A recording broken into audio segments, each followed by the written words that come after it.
Hello friends, मैं मथुरा वृंदावन की पावन भूमि से high future study YouTube channel पर आपका हार्दिक स्वागत करता हूं। सो गाइस, आप सबको पता ही होगा कि प्रीवियस 2 वीडियोस में मैंने इकोनॉमिक्स के कुछ बेसिक क्वेश्चंस कराए हैं और उसी सीरीज़ को आगे कंटिन्यू करते हुए हम आज फिर से पार्ट 3 इकोनॉमिक्स का लेकर के आपके सामने आ चुके हैं। सो प्लीज़ गाइस, इनको ध्यान से पढ़िएगा और अगर आपको वीडियो अच्छी लगती है तो प्लीज़ लाइक कीजिए और मेरे चैनल को सब्सक्राइब कीजिए और हो सके तो प्लीज़ शेयर भी कीजिए। सो गाइस, ज़्यादा देरी ना करते हुए हम आज के आपके पहले प्रश्न पर पहुंचते हैं। सो क्वेश्चन नंबर 1 आपके सामने आ चुका है। क्वेश्चन नंबर 1 है आपका, पहला क्वेश्चन है, किसी वस्तु आदि के उपभोग या उपयोग से उस वस्तु के प्रारंभिक मूल्य में आने वाली कमी क्या कहलाती है। सो गाइस, आपको ये पता ही होगा। इसी चीज़ को हम दूसरी लैंग्वेज में बोल सकते हैं, किसी देश के जीडीपी के उत्पादन के दौरान पूंजी मीन्स कैपिटल में आने वाली कमी क्या कहलाती है। तो इसका नाम है, आंसर है मूल्य ह्रास या फिर डेप्रीसिएशन। गाइस, जो मूल्य ह्रास होता है वो इस तरीके से आप सिंपल लैंग्वेज में समझ सकते हो कि कोई भी वस्तु हो, जब हमने उसको नई वस्तु को लिया तो उसका मूल्य अधिक होगा और जब हमने उसको यूज़ कर लिया तो 1 साल बाद जब उसकी वैल्यू होगी तो वो कुछ कम हो जाएगी। जैसे हमने नया मोबाइल फ़ोन लिया तो उसकी कीमत मान लीजिए 10,000 थी, बट 1 साल बाद उसकी कीमत 10,000 ना रह करके कुछ कमी हो जाएगी। तो वो जो कमी हुई उसी को हम लोग डेप्रिसिएशन या मूल्यह्रास कहते हैं। सो नेक्स्ट क्वेश्चन गाइस, अगला क्वेश्चन है, वह लागत जो किसी वस्तु के फैक्ट्री लेवल पर उत्पादन में आती है। आंसर बताइए। तो इसका आंसर है, इसे हम साधन लागत कहते हैं। इंग्लिश में फैक्टर कॉस्ट इसको बोला जाता है। सो इसका मतलब ये है कि जैसे किसी वस्तु को या किसी उत्पाद को हमने बनाया, तो जब बनाया कारखाने में या किसी भी अन्य कंपनी वगैरह में जब बनाया तो उस कंपनी को उसको बनाने में कितना खर्चा आया, जो खर्चा उसको बनाने के लिए आया वही उसकी क्या कहलाती है, साधन लागत कहलाती है, जिस पर वह बन करके तैयार होता है। अच्छा जी, तो इसमें क्या शामिल नहीं होता, इसमें कोई इनडायरेक्ट टैक्स और सब्सिडी शामिल नहीं होते। किस में नहीं शामिल होते, साधन लागत में कोई भी सब्सिडी नहीं है, ना ही कोई इनडायरेक्ट टैक्स है।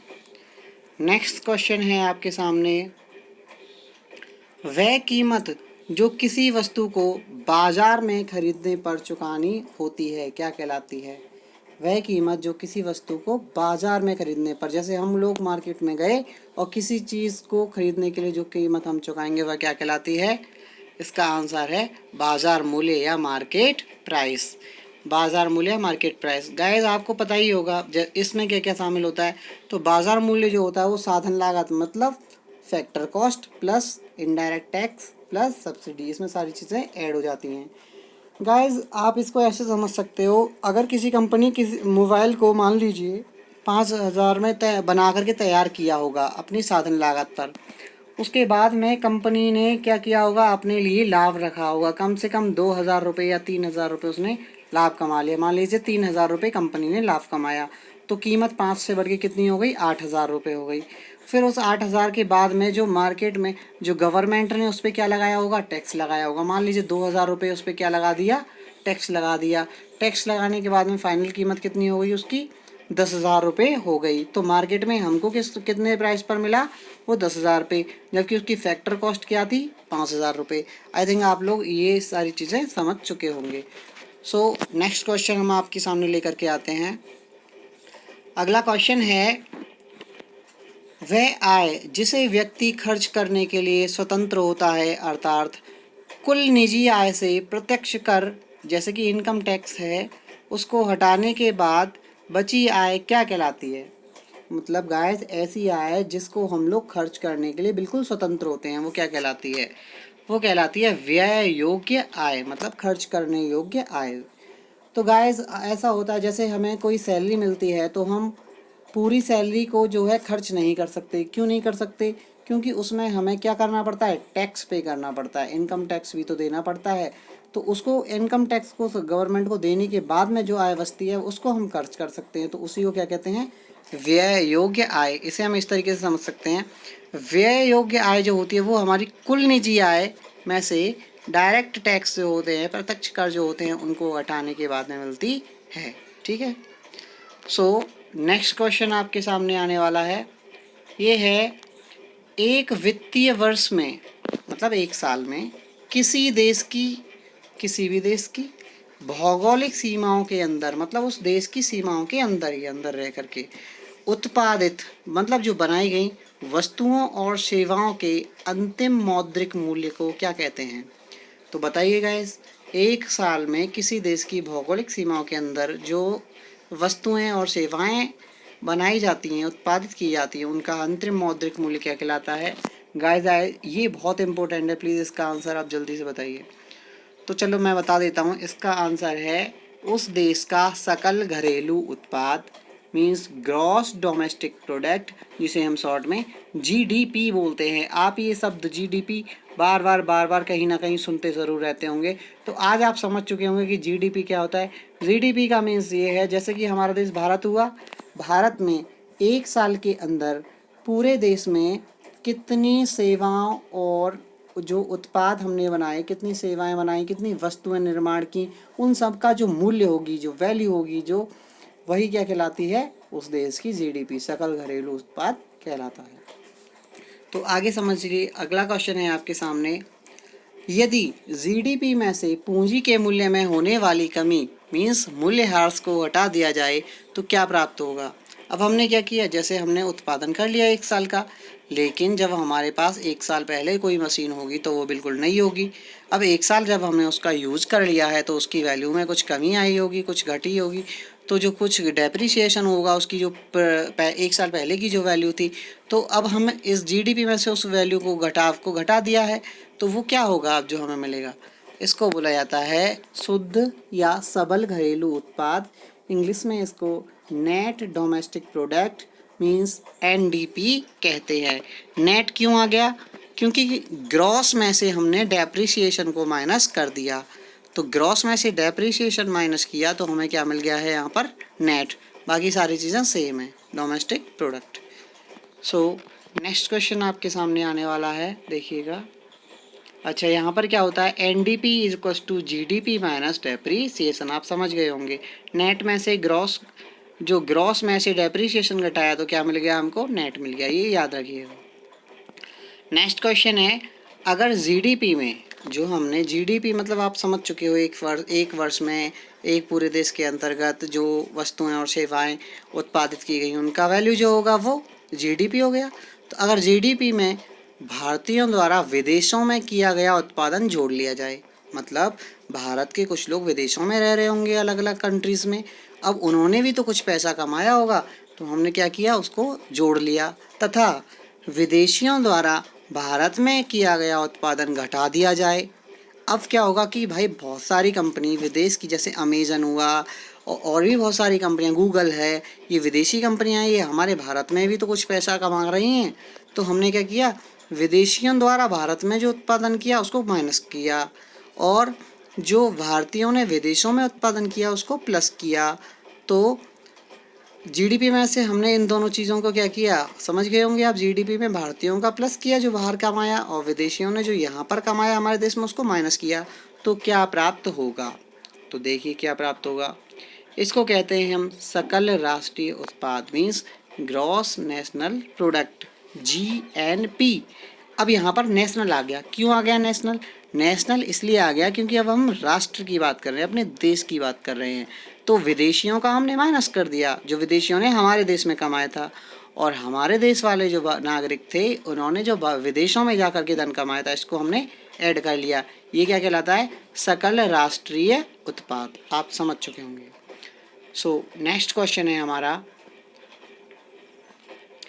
यदि GNP में से, ग्रॉस नेशनल प्रोडक्ट में से पूंजी के मूल्य में होने वाली कमी मीन्स डेप्रीसिएशन को हटा दिया जाए तो क्या प्राप्त होगा।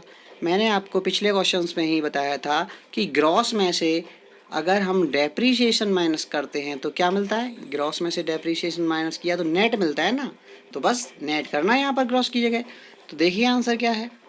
आंसर है शुद्ध या सबल राष्ट्रीय उत्पाद, मीन्स नेट नेशनल प्रोडक्ट, जिसे हम NNP भी कहते हैं।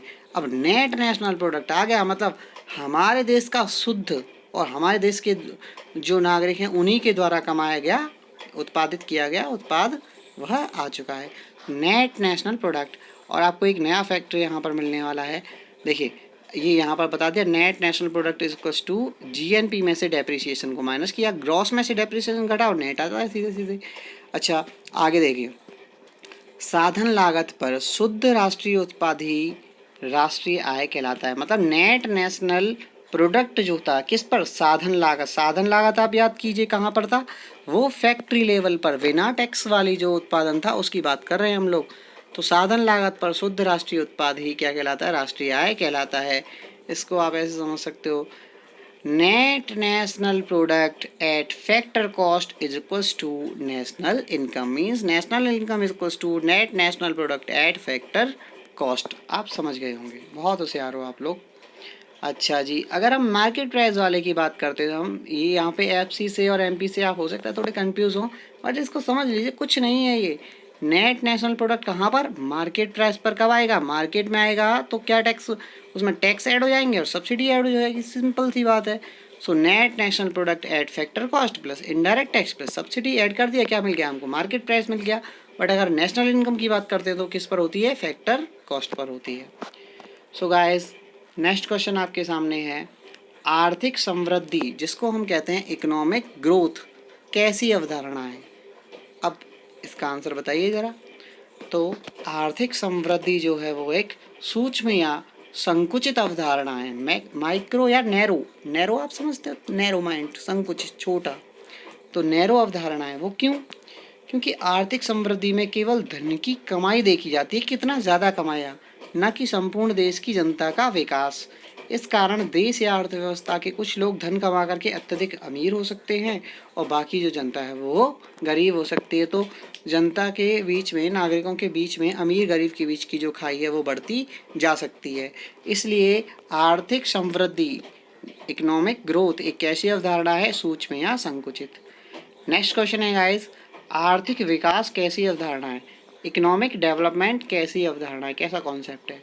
तो इसका आंसर देखिए, व्यापक या बड़ी, मैक्रो और ब्रॉड अवधारणा है वो। क्यों है समझ लीजिए, आर्थिक विकास में संपूर्ण देश के विकास को देखा जाता है, इसमें सभी लोगों के जीवन स्तर, सुविधाओं का ख्याल रखा जाता है, इसमें धन को सभी के लिए उपलब्ध होना सुनिश्चित किया जाता है, शिक्षा, चिकित्सा, मनोरंजन, जीवन प्रत्याशा और प्रति व्यक्ति आय आदि चीज़ें सभी लोगों की इसमें शामिल होती हैं।